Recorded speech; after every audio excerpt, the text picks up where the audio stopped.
सूखे सूखे काम सीखने से जिंदगी नहीं चलती, और इसलिए हमने तय किया है कि काम सीखने के साथ साथ उन बच्चों को पैसे भी मिलना चाहिए।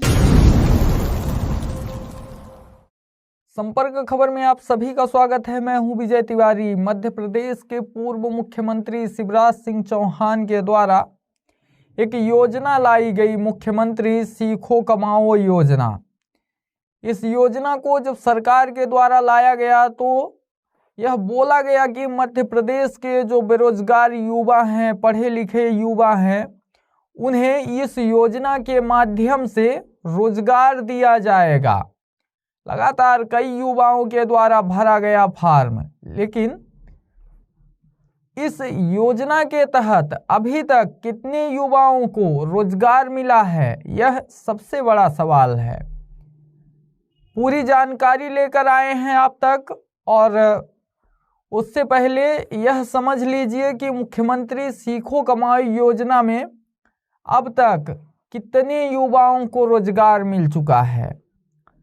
आपको बता दें कि मुख्यमंत्री सीखो कमाओ योजना में 9,20,000 युवाओं के द्वारा रजिस्ट्रेशन कराया गया है, जिनमें से अभी तक सिर्फ 15,000 युवाओं को रोजगार मिला है। करीब 20,000 कंपनियों के द्वारा 78,000 पद निकाले गए थे। यह योजना जून 2023 में शुरू की गई थी। पूर्व मुख्यमंत्री शिवराज सिंह चौहान के द्वारा यह योजना शुरू की गई थी।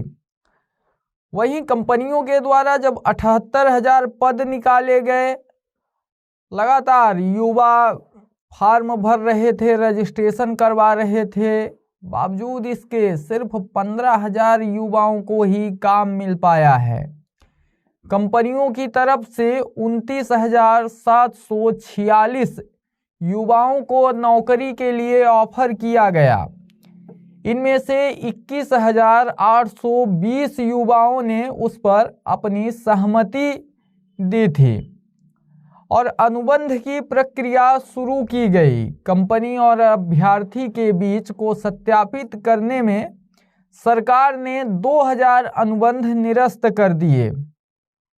इसका कारण जॉब में योग्यता के अनुसार क्वालिफिकेशन नहीं होना था, पोर्टल पर डॉक्यूमेंट अपलोड नहीं होना, कंपनी के डोमेन नेम के अनुसार जॉब नहीं होना, जैसे कई कारण सरकार के पास थे। ऐसे में सिर्फ 19,000 अनुबंध अब तक हुए हैं।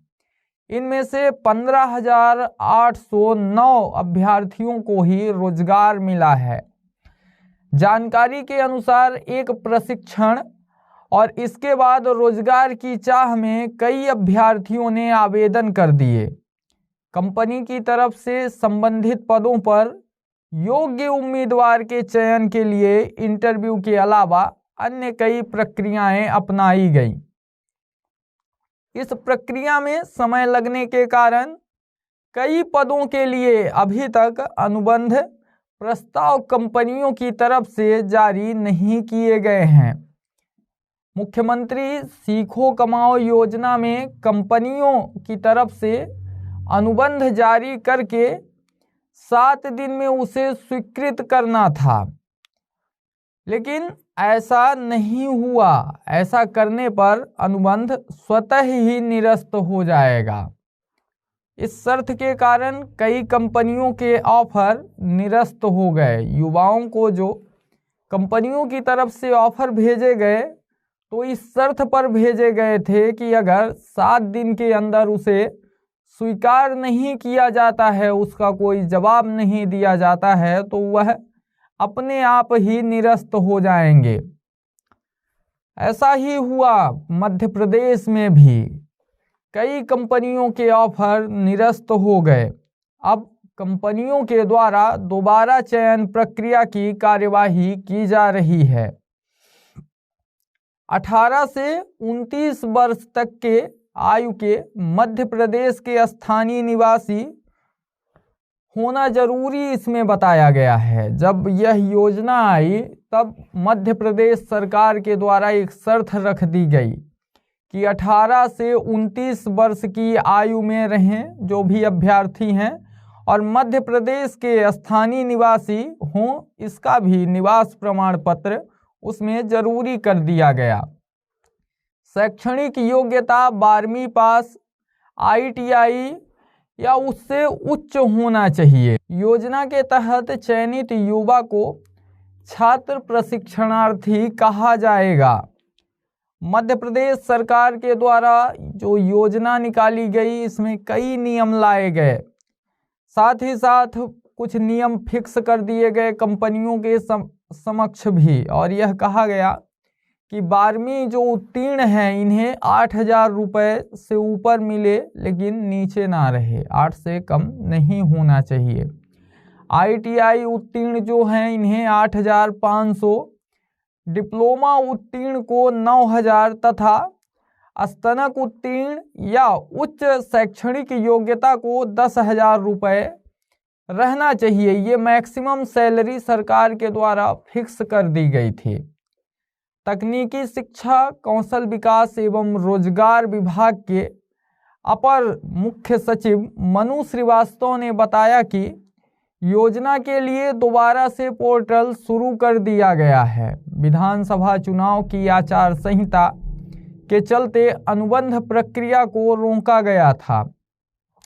अब अनुबंध पत्र जारी करने का काम तेजी से किया जा रहा है। कई बाहर की कंपनियों ने भी जॉब ऑफर किए हैं। प्रदेश के बड़ी संख्या में युवा प्रशिक्षणार्थी इसका लाभ ले सकेंगे। मध्य प्रदेश के तत्कालीन मुख्यमंत्री शिवराज सिंह चौहान के द्वारा जब मुख्यमंत्री सीखो कमाओ योजना लागू की गई और लाया गया मध्य प्रदेश में इस योजना को, तो युवाओं के मन में एक अलग तरह की खुशी देखने को मिली। युवाओं को यह लगने लगा कि अब उन्हें रोजगार मिल जाएगा। मध्य प्रदेश में विधानसभा चुनाव नजदीक थे, क्योंकि जून 2023 में इस योजना को लागू किया गया था। सरकार के द्वारा यह योजना लाकर प्रदेश के युवाओं का ध्यान अपनी ओर खींचने का काम किया गया। मध्य प्रदेश के कई युवा सरकार की ओर आकर्षित हुए और युवाओं को यह लगा कि इस बेरोजगारी के आलम में सरकार के द्वारा उनके पक्ष में कार्य किया जा रहा है, उनके हित में कार्य किया जा रहा है। युवाओं को जो रोजगार नहीं मिल पाता था, उस रोजगार के लिए मध्य प्रदेश सरकार अब कार्य कर रही है। जैसे ही यह योजना आई, लगातार युवाओं के द्वारा रजिस्ट्रेशन कराया जाने लगा और अब तक में 9,20,000 युवाओं के द्वारा रजिस्ट्रेशन करवा लिया गया, जिनमें से 29,000 युवाओं को ऑफर लेटर भी भेजा गया कंपनियों के द्वारा। अब आप सोच सकते हैं कि 9,20,000 युवाओं के द्वारा रजिस्ट्रेशन करवाया गया। कंपनियों के द्वारा सिर्फ 78,000 पदों पर ही भर्ती निकाली गई थी और 78,000 युवाओं में से जो पद निकाले गए थे, उनमें से सिर्फ 29,000 को ही ऑफर लेटर भेजा गया और 21,000 युवाओं के द्वारा उस ऑफर लेटर को स्वीकार भी किया गया। लेकिन नौकरी मिली तो सिर्फ 15,000 युवाओं को, बाकी 9,05,000 युवा अभी भी बेरोजगारी की मार खा रहे हैं। सवाल यह बनता है कि जो 9,05,000 युवा हैं जिन्होंने रजिस्ट्रेशन करवाया, 9,20,000 में से 15,000 युवाओं का तो हो गया, लेकिन अभी भी 9,05,000 युवा जो पड़े हुए हैं, इनका क्या होगा? इन्हें कब मिलेगा बेरोजगारी से छुटकारा? कब यह अपनी खुद की नौकरी पाएंगे? कब इन्हें नौकरी मिलेगी? युवा लगातार बेरोजगारी की मार खा रहे हैं। सरकार के द्वारा योजना तो लाई गई, लेकिन वह योजना चुनाव तक, जब तक चुनाव नहीं हुए थे तब तक सरकार के द्वारा तरह तरह के प्रलोभन दिए गए। चुनाव खत्म होते ही मुख्यमंत्री सीखो कमाओ योजना पूरी तरह से डाउन हो गई। हालांकि देखना यह दिलचस्प होगा कि क्या मध्य प्रदेश सरकार के द्वारा मुख्यमंत्री सीखो कमाओ योजना पर ध्यान दिया जाता है और मध्य प्रदेश में बेरोजगार भटक रहे युवाओं को कुछ रोजगार दिया जाता है, या फिर युवा यूं ही दर दर की ठोकर खाते रहेंगे और बेरोजगारी की मार झेलते रहेंगे। सरकार के द्वारा और प्रशासनिक अमले के द्वारा कभी कभार आकर यह बोल दिया जाएगा कि जल्द ही योजना लाई जा रही है और सभी को रोजगार दिया जाएगा और युवा जस का तस ही रहेगा। इसी के साथ मैं विजय तिवारी, बहुत बहुत धन्यवाद।